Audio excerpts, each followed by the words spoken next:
This is Optimal Living Daily, episode 2031, 9 Ever-Present Distractions That Keep Us From Fully Living by Joshua Becker of Becoming Minimalist.com.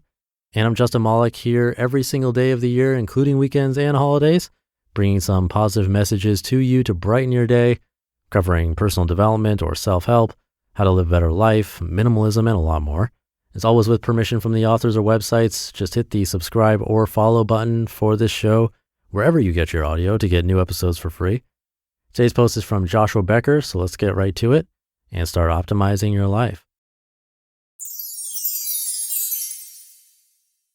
9 Ever-Present Distractions That Keep Us From Fully Living by Joshua Becker of Becoming Minimalist.com.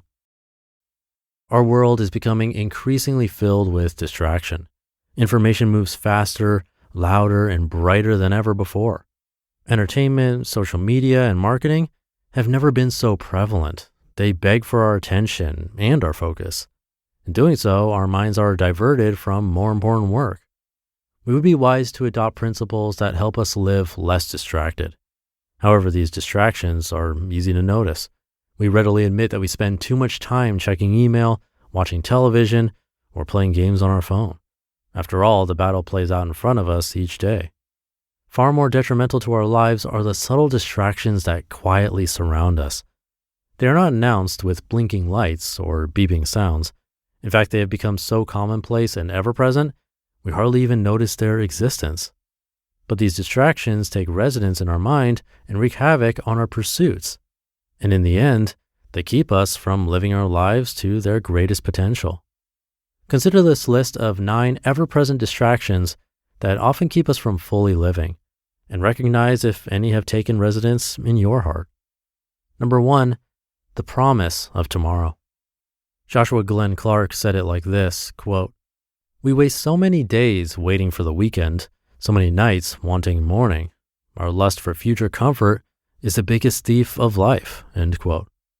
It is not entirely foolish to look toward the future and plan accordingly. However, when we endure our days only for the sake of tomorrow, the weekend, the vacation, or the retirement, we miss out on the full beauty and potential of the present. Number 2, the pursuit of perfection.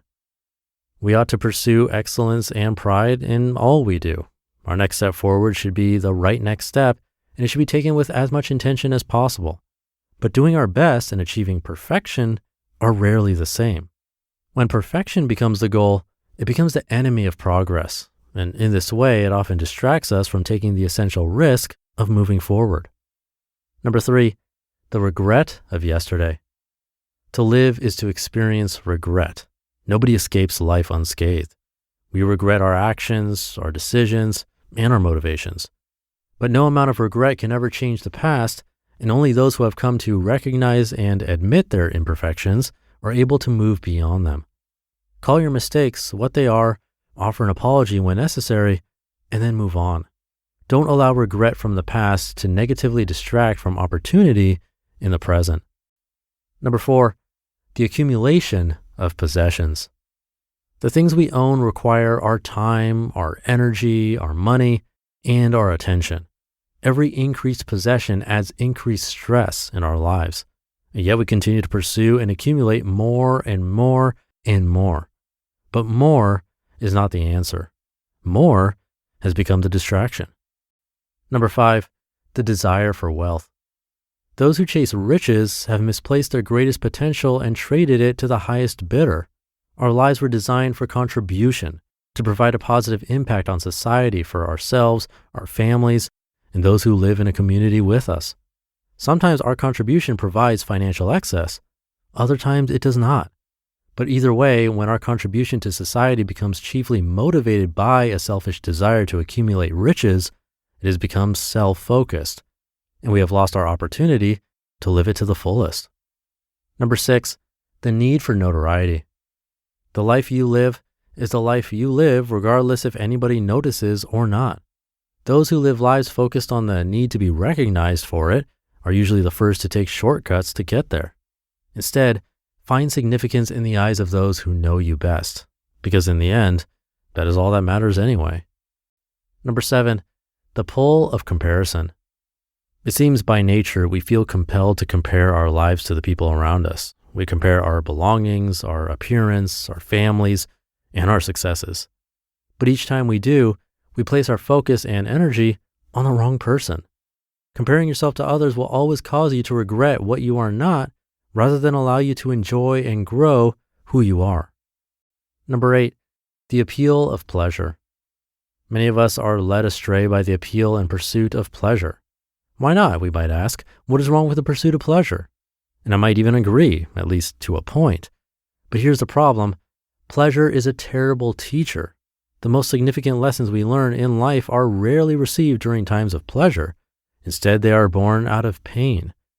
I'm not contending that we should seek pain in our lives, but I am contending a life lived chiefly for the pursuit of pleasure will usually seek it in all the wrong places. And number 9, the presence of indifference. The world is a big place and we have much to offer. Those who choose to live life as a victim will always miss their opportunity to give. Additionally, those who choose to adopt an indifference to the world around them will miss out on their greatest potential.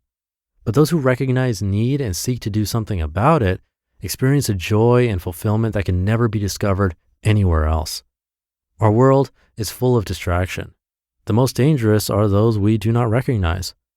But our fullest potential requires that we notice distraction and work diligently to overcome it. You just listened to the post titled 9 Ever-Present Distractions That Keep Us From Fully Living by Joshua Becker of BecomingMinimalist.com. All right, I'll keep this ending short for the weekend. Thank you for being here, and thank you for following or subscribing to the show and sharing it with others. It's all thanks to you that this podcast can keep going. Have a great rest of your day, and I'll be back tomorrow on the 4th of July, where your optimal life awaits.